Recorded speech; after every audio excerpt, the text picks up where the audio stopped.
Back again, my beautiful people. I don't know the boy Yardman there. Yes, people. Today, Arsenal face Newcastle, and this is a very serious game for Arsenal, because if they lose against Newcastle, we can see Newcastle go second with a point above Arsenal, and we know that Man City play yesterday, so now Man City not going to play till maybe in the week, because as you know, we have over 2 more.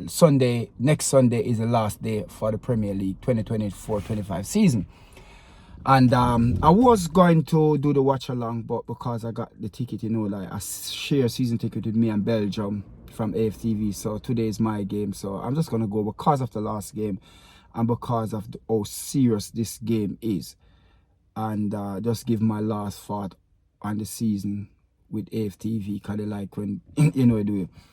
So yes, that's why I'm going. But I did stated to people that I'm going on the preseason tour in Southeast Asia with Arsenal in July, and I set up my GoFundMe page. It's costing a lot of money, and I need to take 2 persons with me. But maybe I not even can take one. Maybe me alone have to go. The amount of money it's gonna cost, because when I do the calculation for 1 people, it's gonna cost about £4,500, and that's just a rough check.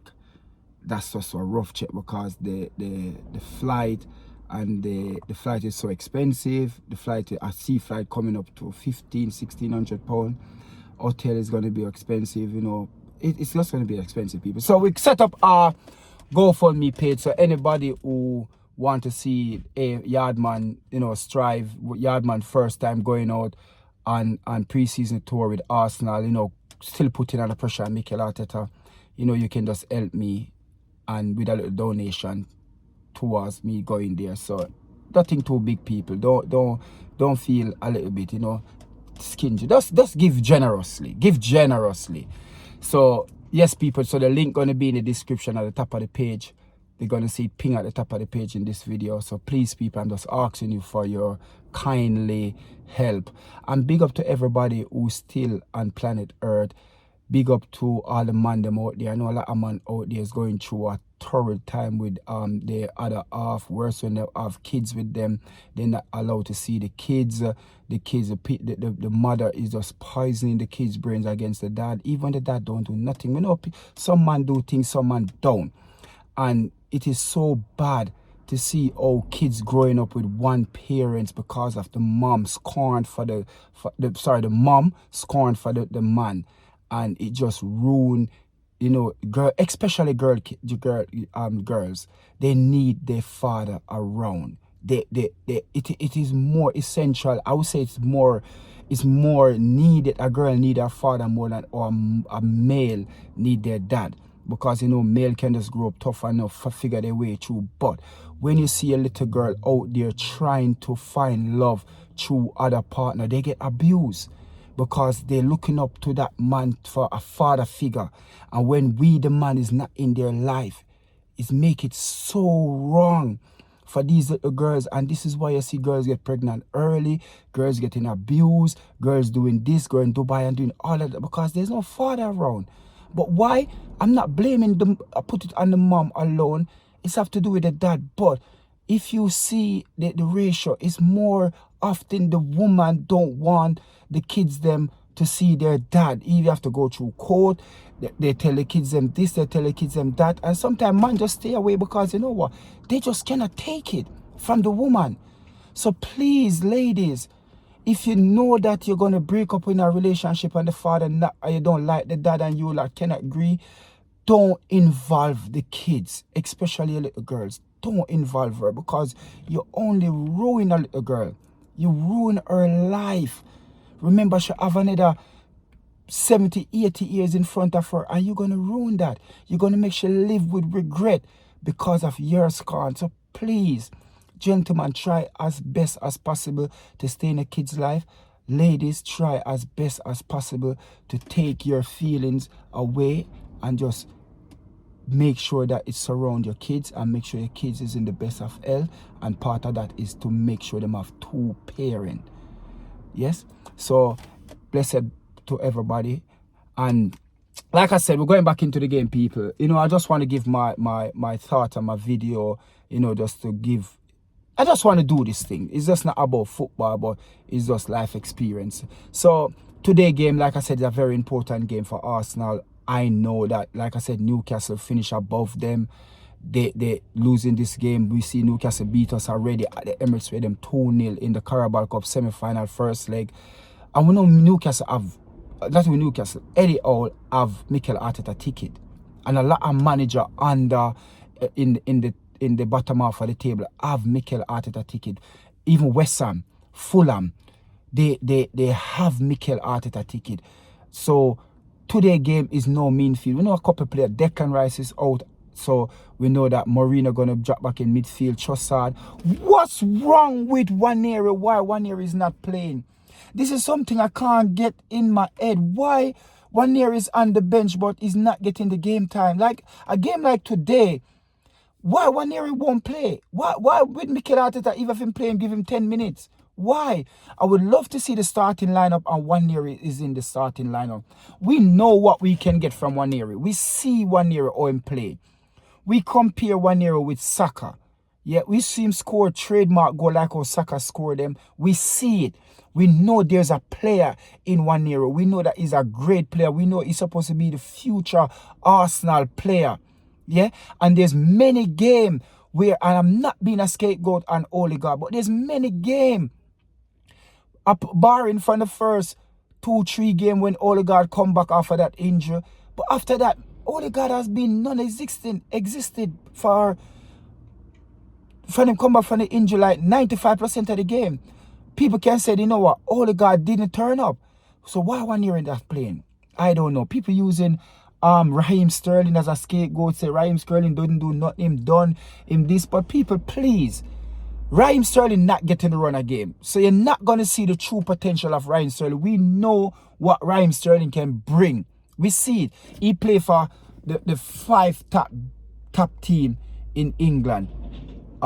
Liverpool, Man City, Chelsea, Arsenal, and who else he play for? Yeah, 4.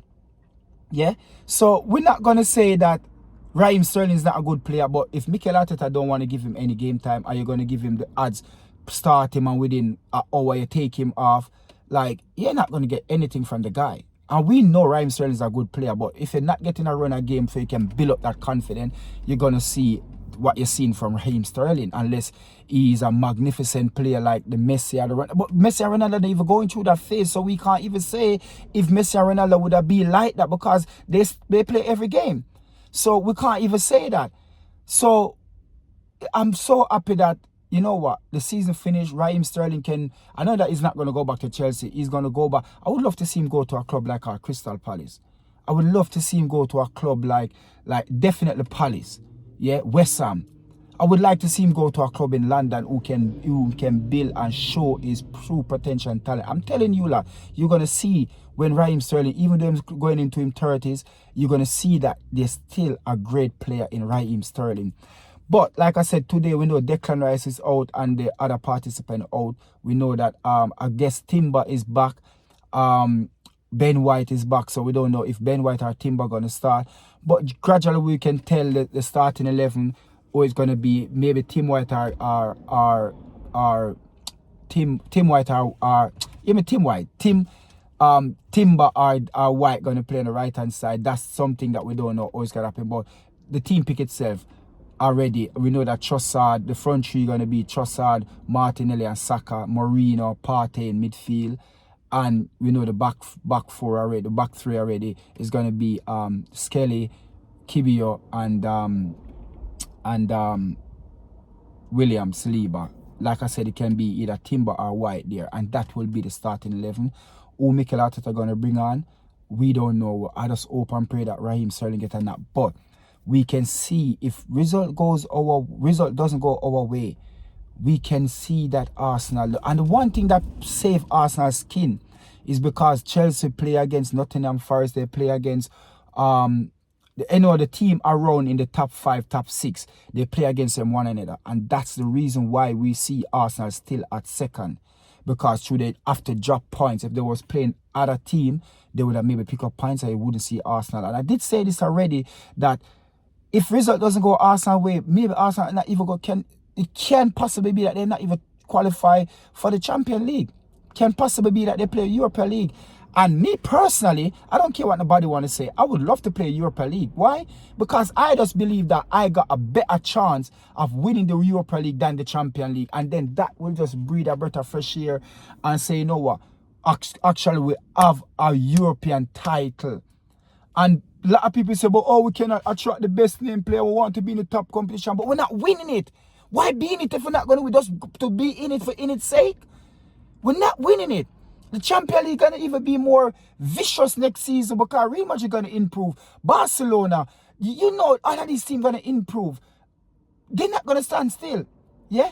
We know if PSG even win it, that even gonna make it even worse. You see, Inter, you see a lot of teams, they're gonna improve. So for me, Europa League is the league that I believe that we can grab that trophy with two and all and tweet and do something in Europe.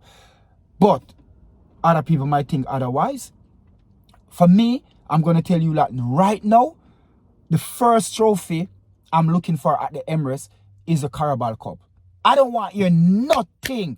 That's the first trophy up for grab. Mikel Arteta, you better get that. You must get that trophy, Arteta. That is the first trophy up for grab. Go and get it, else it's not going to be funny. It's not going to be easy.